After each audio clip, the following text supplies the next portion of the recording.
May banta na hostage. Nako, panibagong buy scam, huli ni Atty. Vic. Ayan mga kabayan, ayan po ang ating mga pag-uusapan ngayong araw na ito. Pero bago po natin simulan ang usapang iyan mga kabayan, kung bago ka pa lang at di pa po nakapag-subscribe sa ating munting channel ay pa-subscribe naman po. Ayan, maraming salamat at eto, simulan na po natin to.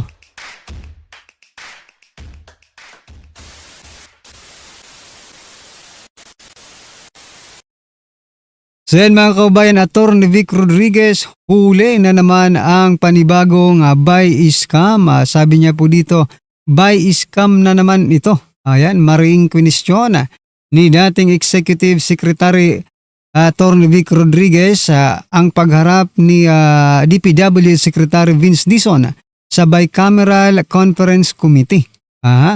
Giit ni na ito. Iginiit na ito ay labag sa saligang batas at sa malinaw na paghiwalay ng kapangyarihan ng mga sangay ng gobyerno. Ayon kay Rodriguez, ang BICAM ay isang proseso ng legislative branch kaya't walang puwang dito ang isang kalihim ng ehekutibo na aktibong nakikilahok o umihimok sa mga mambabatas. Nako, ang BICAM ay isang itong sabi ni Atty. Vic Rodriguez, ang BICAM ay isang proseso ng legislative branch. Oo nga no, hindi naman po ito mambabatas si Vince Dizon. Bakit nandun po siya sa bicameral conference na yan? Ano ang ginagawa, napatanong tuloy si Atty. Vic Rodriguez, ano ang ginagawa ng sekretary ng DPWH sa BICAM hearing? Para kay Rodriguez, malinaw na ang issue na ito. Ang ganitong hakbang ay hindi lamang procedural concern kung hindi seryosong paglabag sa konstitusyon. Ayan, dito pa lang sa paggawa pa lang ng budget mga kabayan, lumalabag na po sa konstitusyon. Yung implementation pa kaya, nako po mga kabayan, buy scam na naman po ito mga kabayan. Ano po ang inyong masasabi dito O bakit nga ba nandoon si Secretary Vince Dizon? Baka gustong sabi nga pinababalik, di ba? Pinababalik ni Vince Dizon yung 45 or 43, correct me if I'm wrong sa figure Okay, 45 billion na budget ng DPWH. Aray ko po Mahiya naman kayo. Sabi yan ng Pangulo tingnan nga po natin ang mga komento ng ating mga kababayan. Sabi po dito ni Bella Taiko, hindi naman ata lawyer yung si Dizon kaya hindi niya alam ang proseso. Kahit pa nga po lawyer kasi hindi naman po siya mambabatas. Bend the law, oo nga approved by Congress, Senate, DOJ, Ombudsman, bill filed by Honorable Senator Tulfo. Ano to? Nako, bend the law talaga. Oo nga yung bend the law daw.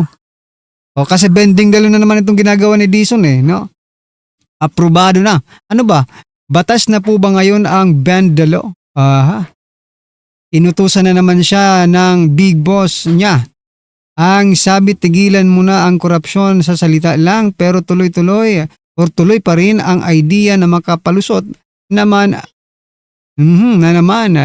ng budget para sa farm to market road. Doon naman malaking korupsyon. Wala nang flood control. Oo nga, mga kababayan. Parang nilipat lang nila Nilipat lang po nila from flood control projects to farm to market road project. Malamang sa mga susunod na buwan nito mga kababayan, mababalitaan na lang po natin, farm to road ghost project na po yan, di ba? Parang flood control lang yan Nako po talaga ano pong inyong masasabi dyan sa paglabag ni Vince Dizon sa konstitusyon? Bakit nandun siya? At bakit pinahintulutan ito ng Kamara at ng Senado? Diba? Nako. Matindi itong usaping ito mga kababayan. Alright, ano pong inyong opinion dyan? I-comment nyo na lang. Samantala, ito naman mga kababayan. Lacson, may banta sa leadership ni na Speaker D at Sandro Marcos dahil sa budget. Ito po yung sinasabi ko kanina na na-hostage po si si Speaker D at si Sandro Marcos.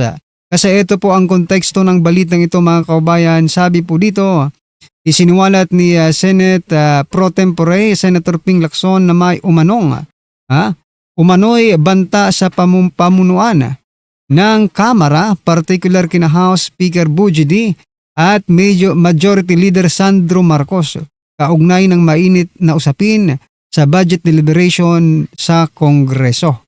Ayon kay Lacson,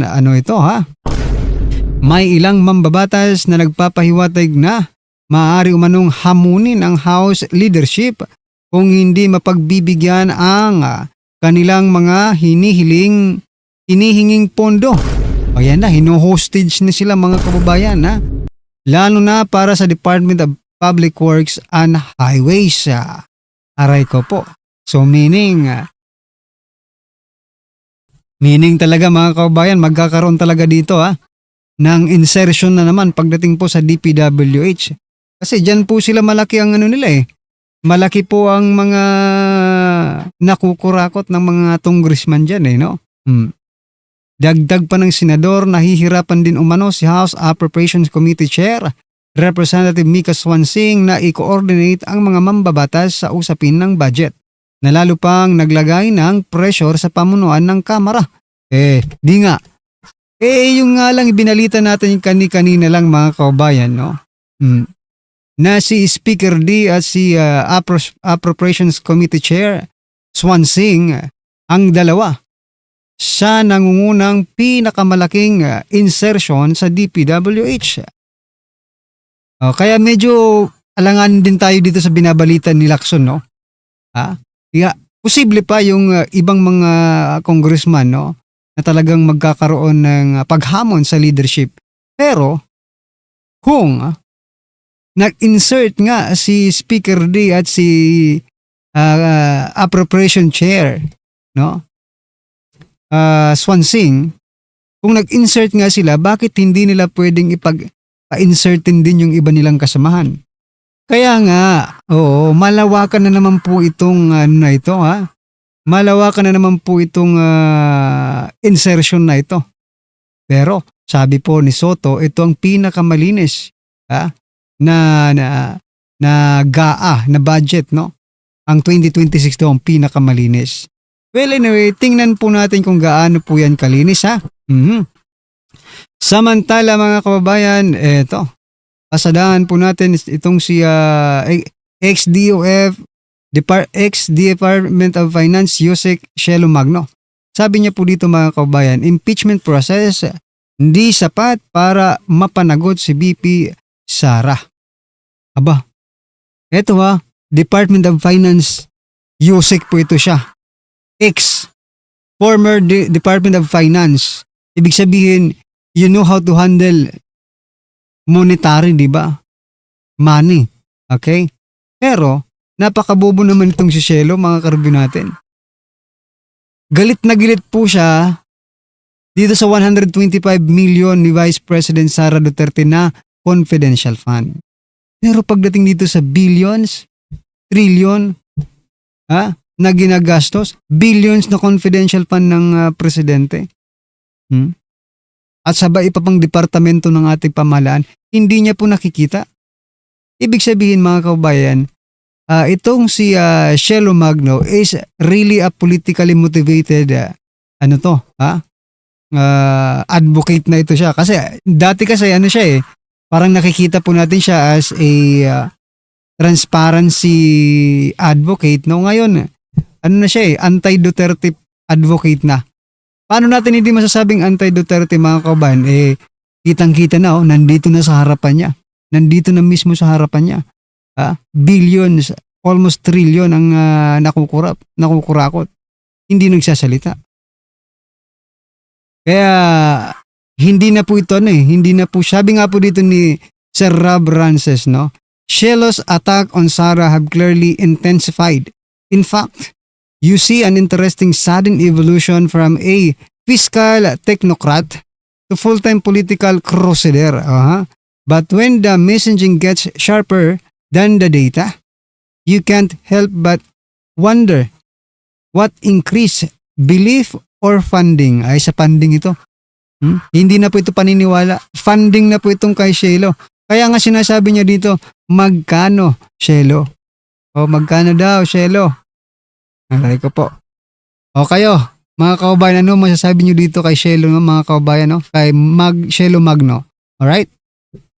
I-comment nyo na lang po mga kaubayan at eto pasadahan po natin ang video ito na kung saan, nako, nangako noon sa President Bongbong Marcos na may makukulong kaugnay sa flood control scam. Oo nga kung naaalala nyo pa ha, bago magpasko, pero hanggang ngayon, wala pa rin nakukulong. Aba ito mga kaubayan, pakinggan po natin ang balitang ito at bigyan po natin ng reaksyon.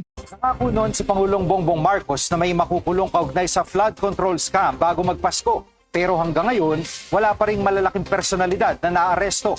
Live mula sa Malacanang Budol na naman kasi. No? Pasensya na, putulin lang natin. Nambudol lang kasi yon. Hindi na tayo nasanay. Sabi ko na nga sabi ko na nga ba. Mambubudol na naman ito. Nako po. Sa balita, si News 5 Palace correspondent Marcel Alili. Marcel, 10 araw na lang ay Pasko na, may big fish ba na makukulong? Naku, yan ang isa sa mga pinapantayan natin ngayon, Jiggy. Dahil kung matatandaan natin, doon sa mga nakalipas na press briefing ni Pangulong Bongbong Marcos, meron siyang nabanggit na nasa 37 individual na nandun na sa listahan nila na dapat ay sasampahan ng kaso at hopefully ay makulong bago nga magpasko. Pero sa ngayon, base doon sa mga pinakahuling video messages na ibinigay sa atin ni Pangulong Bongbong Marcos, ang development na nakikita natin ay una, sumuko nga sa NBI itong si Sara Diskaya, isa sa mga primerong kontraktor na nakakuha ng mga pinakamalalaking kontrata sa DPWH Flood Control Project.